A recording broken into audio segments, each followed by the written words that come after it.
আজকে আবার চলে আসলাম আরেকটি ইভিনিং স্ন্যাক্স নিয়ে। তোমরা তো অনেক ধরনের ফ্রেঞ্চ ফ্রাইস খেয়েছো, কিন্তু আজকের ফ্রাইসটা একটু আলাদা টেস্টের হবে। শুধু দুটো জিনিস অ্যাড করতে হবে, আর আমি যেভাবে বানালাম সেভাবে বানালে দারুণ ক্রিস্পি হবে। তোমরা আওয়াজ শুনেই বুঝতে পারছো। প্রথমে আলুগুলোকে এইভাবে কেটে নিতে হবে। এরপর কড়াইতে জল দিয়ে তাতে সামান্য নুন দিয়ে কেটে রাখা আলুগুলোকেও দিয়ে দিতে হবে। 50% মতো সেদ্ধ করে নিতে হবে। পর আলুগুলোকে টিস্যুর উপর রেখে দিতে হবে যাতে সমস্ত জল টেনে নেয়। এবারে জল শুকিয়ে গেলে আলুগুলোর উপরে কর্নফ্লাওয়ার ছড়িয়ে দিতে হবে এবং সবকটা আলুর গায়ে ভালো করে কর্নফ্লাওয়ার গুলো মাখিয়ে নিতে হবে। দেখো এইভাবে।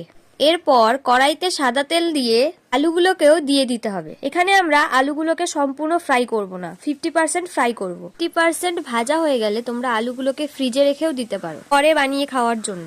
এরপর আমরা সেকেন্ড বার ফ্রাই করবো আলুগুলোকে নাড়াচাড়া করে ভালো করে ভেজে নিতে হবে। লাল লাল হয়ে আসলে আলুগুলোকে নামিয়ে নিতে হবে। এবার হলো সেই মশলা দুটো, যে দুটো অ্যাড করলে টেস্টটা অন্যরকম হবে। এটা হলো উপর থেকে সামান্য গোলমরিচ গুঁড়ো আর সামান্য ম্যাগি মশলা ছড়িয়ে দিতে হবে। বিশ্বাস করো এতটা টেস্টি হয় না, তোমরা যদি একবার খেয়ে দেখো মুখে লেগে থাকবে, কথা দিচ্ছি। আর আওয়াজ শুনে তো বুঝতেই পারছো কতটা ক্রিস্পি হয়েছিল। চলো টাটা।